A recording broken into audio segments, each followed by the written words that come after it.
Hey, what's going on, guys? Chris here with Calimoto TV. Welcome back to the channel. Welcome to the reveal of my 2025 Panigale V4 that I personally wrapped. I'm going to go over, obviously, the looks, why I chose the colors, sort of the fun and difficult side of wrapping a bike, go over the tools and stuff that I used, and where I got everything from. Maybe it'll inspire some of you to go wrap your own bikes. So let's go. Let's unveil this beautiful 2025 Panigale. You're gonna love it.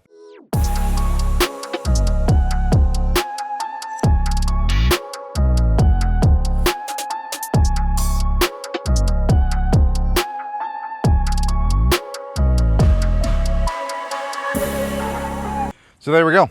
We have a purple, black, and white bike. And you're like, why in the world would you do purple?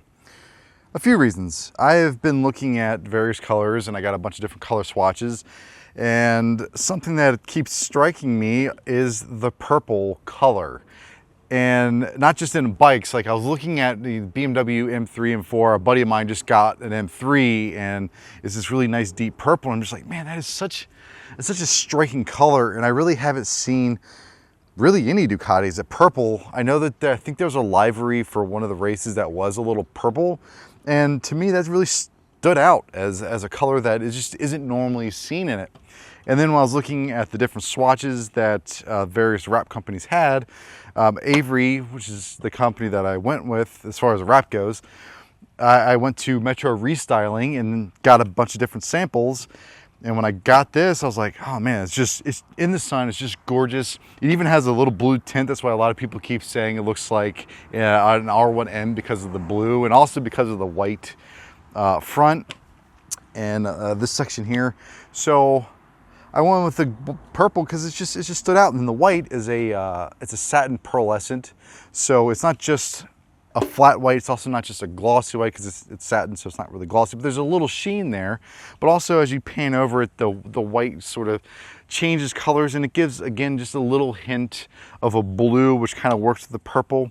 And then I went with the metallic black for the side panels because I think it's the Tricolore has black panels here, and I really liked how that looked. Well, maybe it wasn't that. It was actually the 916 V4 Anniversario that had black paneling here, and I just really like how that black contrast really helps split the panels to the tank. And then I wanted to keep white here. The design just kind of, I wanted it to carry through because I thought white on the seat back looked really good with the black seat, good contrast, and this little lip of purple. Again, that contrast to the white that would be behind it. I thought it really broke up the lines really nicely. And with the winglets, I was going to do all purple, and I was thinking about doing all white, and I'm like, why don't I do both colors? So when I did that, it really looks, I think it really helps break up the nose piece and the front piece of the V4 and those winglets. And I just think it lends a different style. Again, the black on the bottom, I was going to do all white, I was going to do purple, and I was like, no, that black piece on the bottom reminds me of my 1299 Anniversario that had the black, the white, and then the red. So I liked that color combination, so that's why we went with that. But yeah, this whole color palette, it's not entirely done. There's still some more stuff. I keep getting comments on putting like a Corsa or Ducati or something on the side. I might do my other company, Battle Media, on the side. I'm not sure how I want to go about it. We'll see. We'll play around with some stuff. What I still want to do though is I found a satin green and a satin deep red that are very similar to the Italian flag colors, and I might do like a stripe that kind of comes through here, and then like a stripe that kind of comes and follows through this tail section. We'll see. Also, I played around with doing just green and red down. I kind of don't like those thick stripes. I don't think it'll look right. So I might play with something in the front here, and also played with putting the stripes here. But I've played around with a lot of different ideas. So I still want to get those stripes. I'm not sure how I want to lay them out, but we'll see. But yeah, that's why I went with this particular color palette and the design, if you will, and layout of these colors. So I mentioned Metro Restyling. That is the company that I went with to actually order all of the products from the wrap. to the tools I needed, and that I can actually leave a link to what kit I got. They have a deluxe install kit that has gloves, cut tools, squeegees. It has edge tape, which I can't remember if I added that or not. I may have added it myself. A heat gun, which I didn't really have, not a good one at least, so I got a heat gun as well. It also comes with magnetic stops, so like if you do a big panel on a car, you can use the magnets to hold it taut. Unfortunately, this is plastic and aluminum, so clearly that's not going to work, but I didn't necessarily need it. And then I got a few different add-ons. I got a 3M knifeless tape. I went with the stuff that was meant for cutting specific vinyl and fine cutting vinyl. I will say that knifeless tape takes a little bit to get used to because it doesn't work right away, or it doesn't work properly if you don't obviously use it properly. If you have like a seam here and you go to pull that tape, if you don't move the green backing to it out of the way, what'll happen is it'll all bunch up, and I did that on a few spots and it was very irritating. But when it does work, it does a nice clean line. That's how a lot of these came about.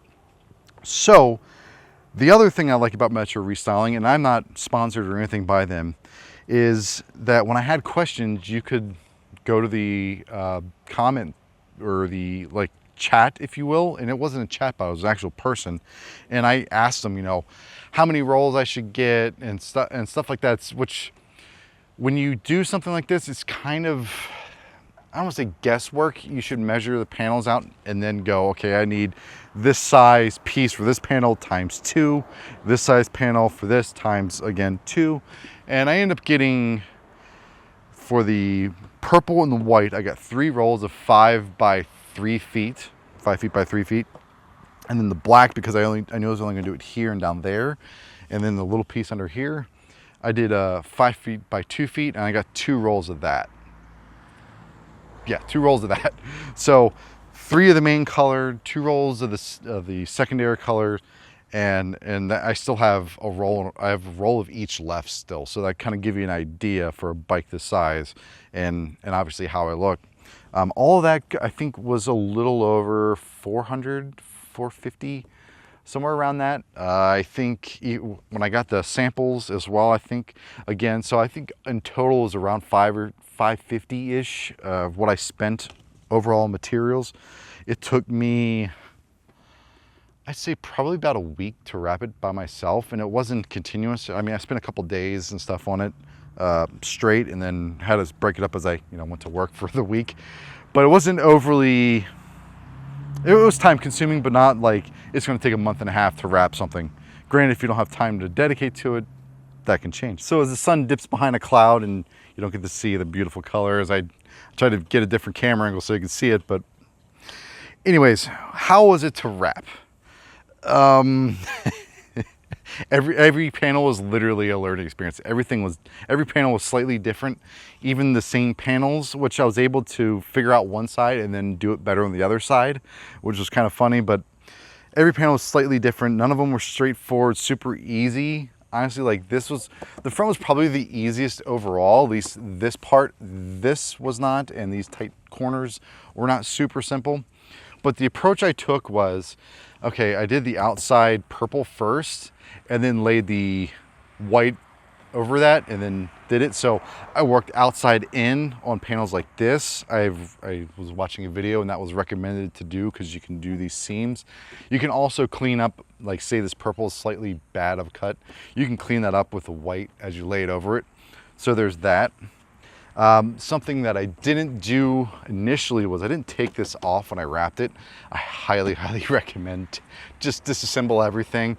It makes your life so much easier because I was able to come back and fix these little bolt screws. And by mean fix, I mean make them slightly better. They're not perfect by any stretch.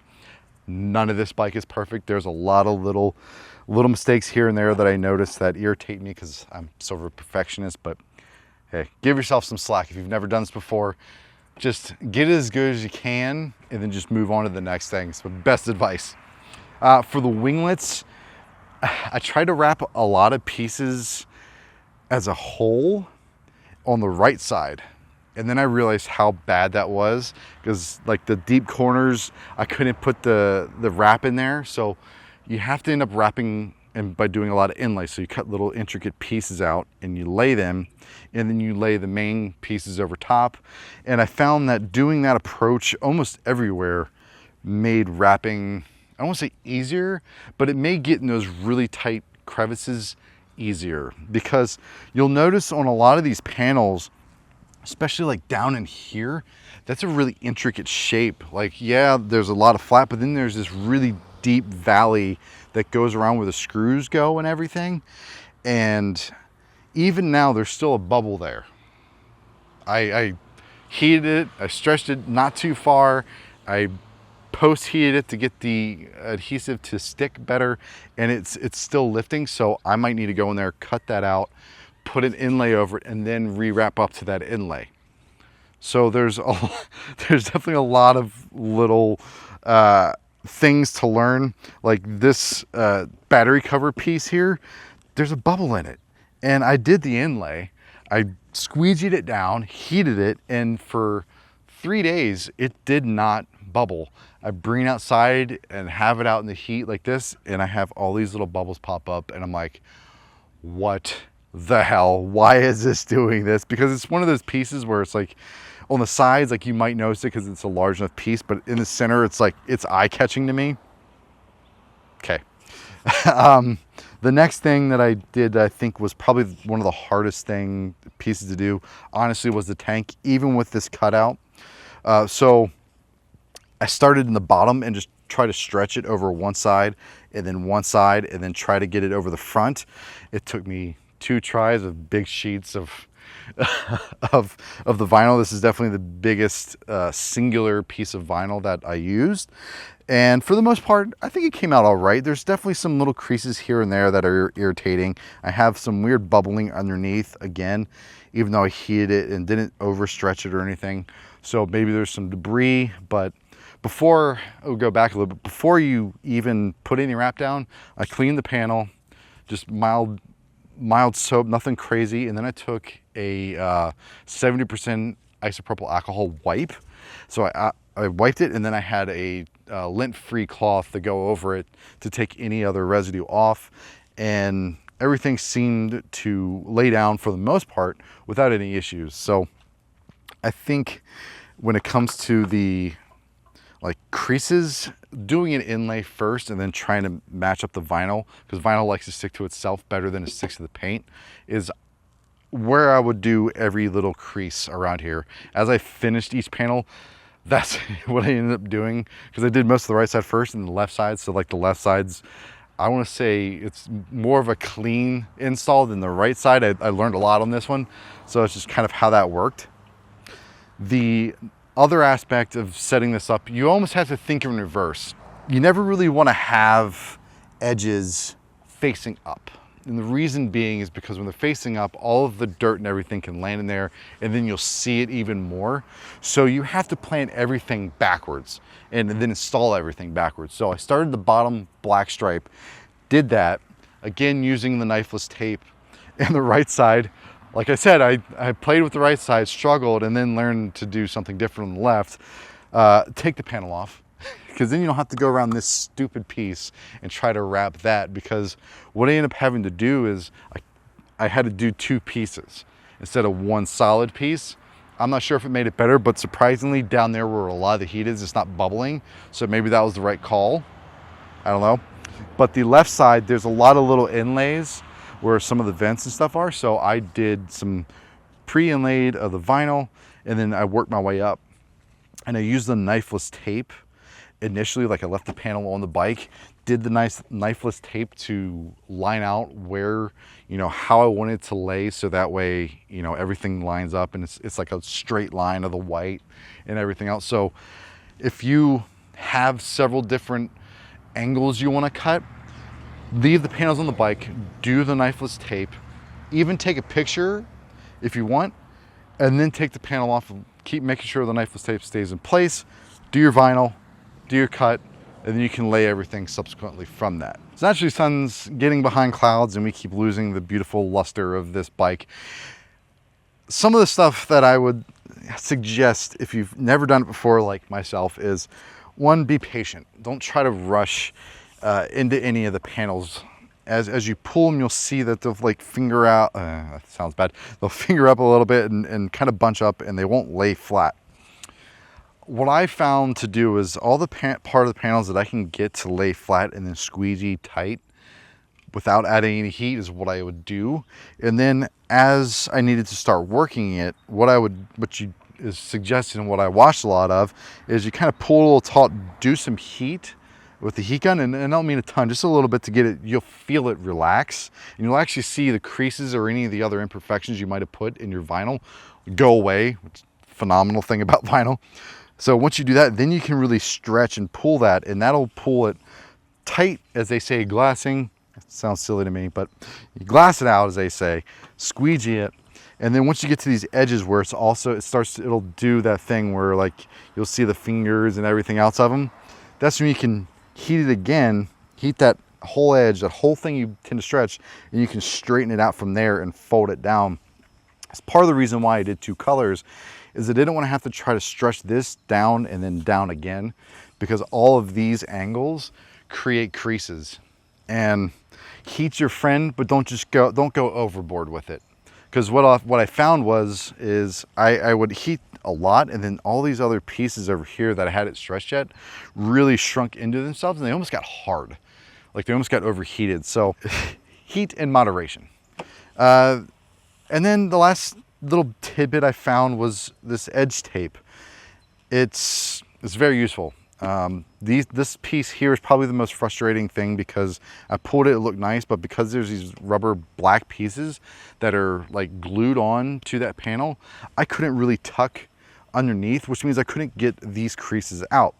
I might go back and play with it with a little more heat, or I might even rewrap this whole thing again. I'm not sure yet. We'll see how I'm feeling about it.